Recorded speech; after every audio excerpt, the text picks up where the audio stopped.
Good afternoon, you. My name is Stephanie, and I'm going to ask a very simple yet maybe a question that many Hong Kong people would like you to answer is that, as you being such a reputable person and former legislator, would you like to campaign for the chief executive in 2017? And if you do, who do you think is your like greatest potential opponent or enemy? Thank you. Well, I don't really think I have enemies as such, although I can name a lot of people who actually very seriously dislike me or strongly dislike me. But I don't think there is much point in regarding people as enemies, because I think it's you actually consume a lot of energy if you hate anybody, and I much rather my energy is spent in a sort of more positive direction than regarding anybody as my enemy. But to come back to your central question, I think now, at this stage, Hong Kong should really think of having the right system for us, because we've been talking about it for years and years and years, and we've been delaying, and this is a waste of time, and time is a very valuable commodity. I mean, if Hong Kong has to compete with the rest of the world, you don't want to be spending all of Hong Kong's time debating, you know, when are we going to have universal suffrage, what is real universal suffrage, if this is the fake one, then let's wait another 5 years to try to fight for the right one. You don't want to be doing that every generation. So we want to settle it now, you know, what's the system that suits Hong Kong, and giving Hong Kong people equality and a real say in who can run for the CE. And in Hong Kong, it's actually very strange, because once you start saying that, well, somebody wants to be CE, then you start thinking this person has some kind of private interest in whatever this person says, you know. And it's simply not worth it, because, as I said, now is the time to discuss systems rather than regarding this as some kind of race between certain personalities. And also, to answer your question personally, I don't have the political ambition to be CE, so it's not something that personally I plan to do. Yeah. I think we should go for that side of it. I think it's too lopsided. Seeing as you think kind of civil opposition is something very important, what are your current opinions on the issue in Crimea, and kind of the threat or the possibility of Russia taking territory from Moldova and Romania in the future? Yeah, thanks for that question. Plebiscite or civil referendum, you can look at North Korea. You know, Kim got elected on 100% or 99.9%, something like that. I remember when we were debating Article 23, Regina used to say, oh, she said, what even democracy? Hitler was also popularly elected. You know? So when you talk about that kind of civil referendum or whatever in Crimea, I mean, they have the different political, cultural background and history, and we can't necessarily say, therefore, this is an example that allowing people having their say is not a good idea or isn't the right solution. But if we come back to Hong Kong, which of course is very different from Crimea, then really we are a very mature society. To a certain extent, we're quite homogeneous, and we don't have the divide as in Crimea between the people there. And you know, if we have a say, then I think a lot of Hong Kong people would want to have the right to nominate the chief executive candidate. And if you look at the polls, every time the support for civic referendum is overwhelming. It is either over 60% or sometimes amongst students in Hong Kong, it's actually 85% because the universities in Hong Kong did a poll I think about 2 weeks ago, something like that. They actually were the papers. They all came up with the sign saying 85, 85% in support of civic nomination. And when I went to that special poll I mentioned earlier, that was organized by the IGHK, they collaborated with the University of Hong Kong, and they picked at random 110 people all over all parts of Hong Kong. And according to the profile of Hong Kong, so in other words, proportion of men to women, the proportion of the ages, and also the ranks in society was a miniature, like a small representative Hong Kong.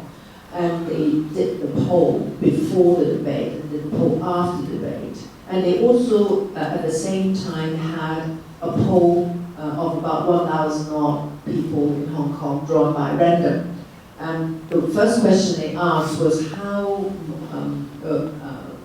much do you support civic referendum as being an element in the nomination of the chief executive? And for that 1,000 odd poll, just at random, the telephone poll, the support was 53%. And for the audience who was there, the 100 odd who were chosen as a miniature Hong Kong, the percentage was 56 before the debate and 70 after the debate. So it's quite a high proportion. It's an indication that Hong Kong people want to say through the nomination process. And also the same group was actually polled on the third question, and the third question was, how much do you support having the nomination committee modeled on the current election committee of the 4 different sectors? And the opposition was 69%. So, you know, again, that's an indication that overwhelmingly Hong Kong people do not accept a small circle nominating committee.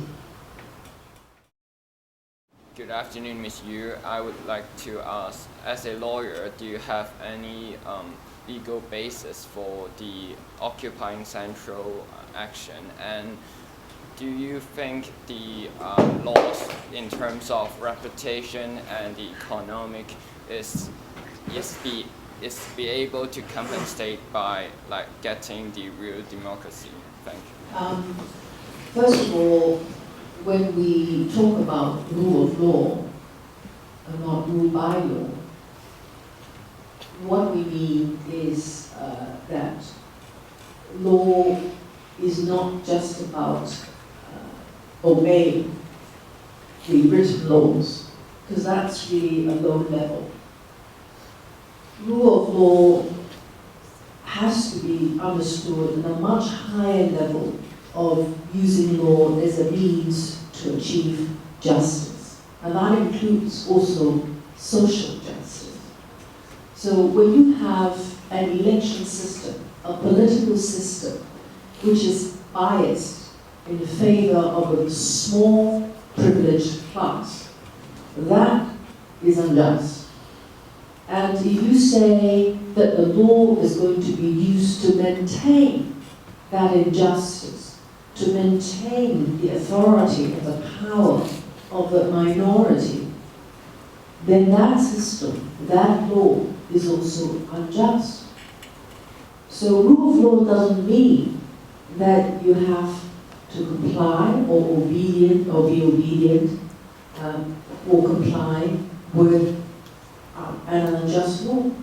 And you might say, well, that doesn't mean everybody can have a different view of what the law is, and therefore can just take to the streets or occupy whatever you want, and then you say, well, I'm actually using law or disobeying law to achieve justice. No, we don't. Because there are certain conditions and criteria that's got to be satisfied before you go for civil disobedience.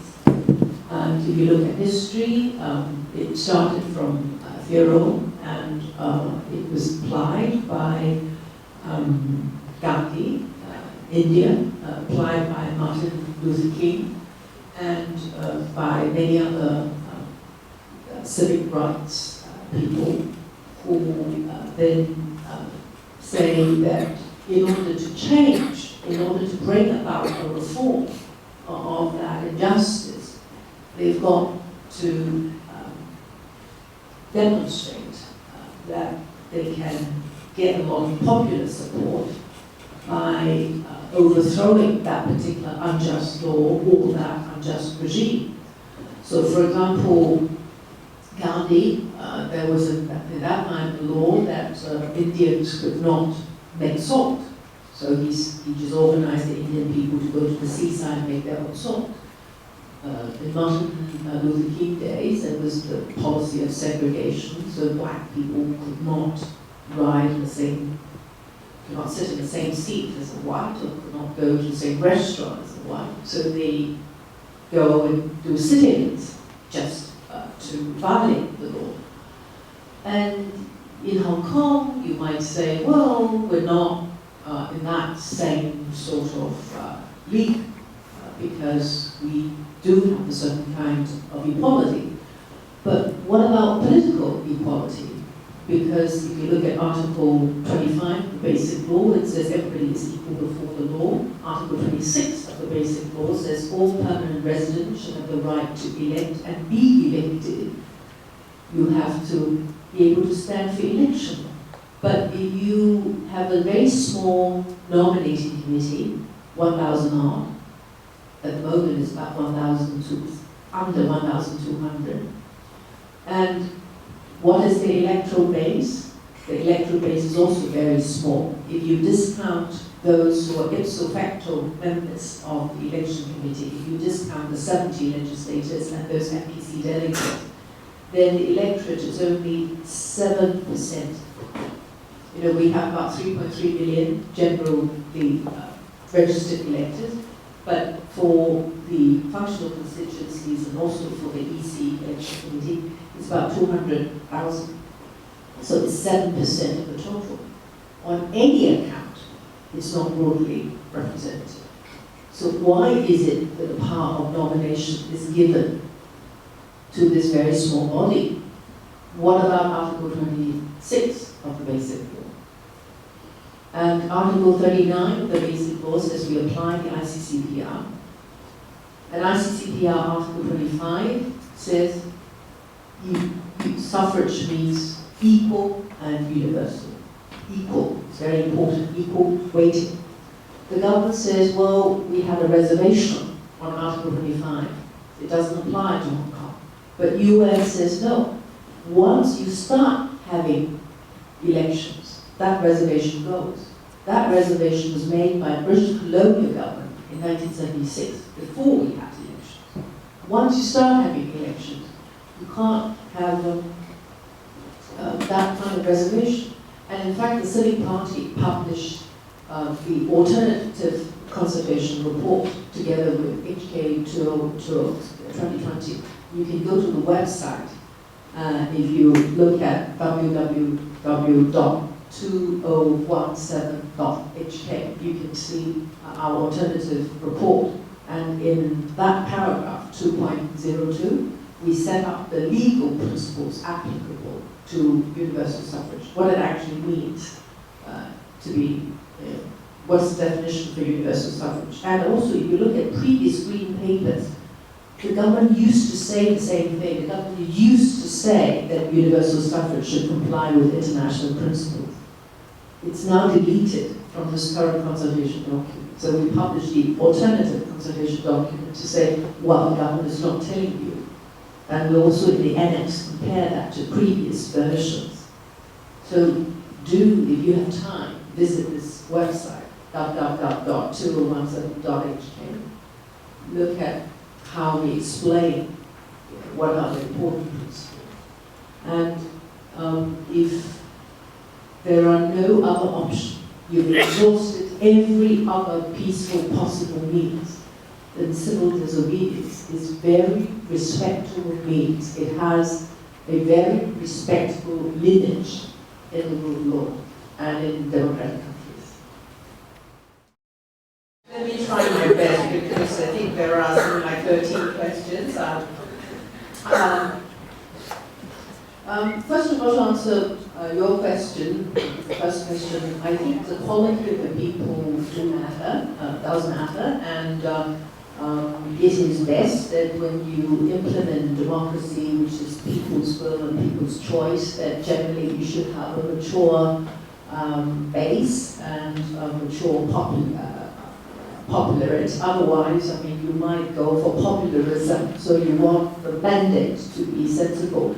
But I think Hong Kong is a very mature society. Our education level actually is generally quite high. We have mandatory education in, I think, the late 70s, and if not earlier. And also we have rule of law, very little corruption. So in general, I think Hong Kong should have universal suffrage a long, long, long time ago. I think it's already too late. The second question, you say Hong Kong has lots of problems and we should solve our problems first. First of all, the government has to, by nature, have to do lots of things at the same time. I mean, it would be silly or foolish for a government to say, well, I can only manage one thing at a time. So I can only solve the health problem, or I can only solve the education problem, and you have to take your turns. Because government actually is quite big. It's getting bigger, in fact, and there are lots of other departments, and you have lots of other talents, and so on. So you have to multitask. But the most important thing about the constitutional reform is that it actually is the foundation of everything. It's the, it's like when you build a tall building, you need the foundation, you need the piling. So if you don't even have the right political structure and the right political election rules, how else do you get the right kind of government? I always say that the type of people depends on the type of election rules, and the type of election rules determines the type of government you get. And particularly when we have a lot of surplus and a lot of reserves, as I said earlier, where are you going to spend the money? This is a political question. Who is holding the purse strings? Who is deciding how much money goes to where? And your election rules is going to decide who is going to decide that question. If you look at the news recently about the disputes in the district council, some Democratic Party district councillor tries to query why the public funds is being given to some connected bodies connected with the district councillors to really enrich those organizations to do the type of work that they want to do. And the Democratic Party district councillor got carried out by the police and was not able to continue in the meeting. I mean, it's just one very small example to show you that if you have political power concentrated in one political affiliation or in one party or in one group of people, then you don't have a check and balance. And the money is going to be spent on the areas that is going to enrich and is going to benefit that small circle of privileged prerogatives who are in power. You don't want that. In any democratic civil society, you want that to be check and balance. You don't, absolute power corrupts. And if you allow the unjust political system to carry on, eventually, you will find everything in society being so unfair, money spent only enriching those in power, and corruption gradually creeps in. Changing the election system is extremely basic before you really solve all the other problems. And the question about rise of legislature. Actually, I don't think it's the rise or the fall or the change in legislature that makes it difficult for the government to pass any policy. When the government has no mandate and has little legitimacy, when our currency is elected by 689 members of the election committee. And when he is doing things top down instead of bottom up as in the old days, and when he really disregards of previous rules and practices and habits and things like consultation, when he listens to voices that he likes, the sort of groups that surround him. I mean, look at what happened to the IGNIS members. Look at, the quality of his advices, and then you will understand why his policies meet and run into difficulties. It's not because legible is rising or falling as such. And legible, unlike the government, has to face elections, particularly the directly elected side. Therefore, to that extent, you have to listen to the people. And hence, you can see the conflict between a government or chief executive who is not really elected and legible, who has to be answerable and accountable to the electorate. So that's why, also to answer the previous question, this is in fact linked, it's relevant. And that's why I always say you have to solve the political system, because it's really, the source of it all.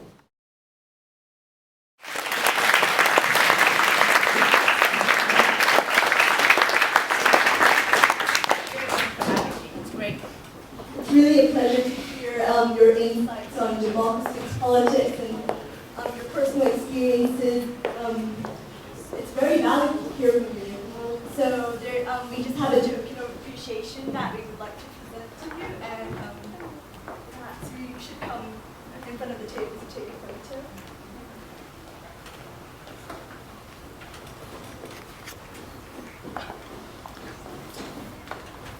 Purple is the Civic Party. Well, you're so considerate. Yeah. Yes, red, yellow, and orange for IGNIS. Oh, wow. 1, 2, 3.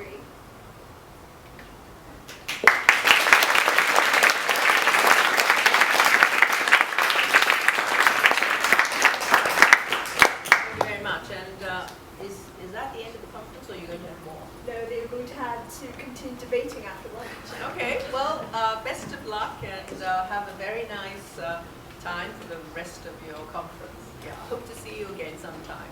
Thank you. Thank you.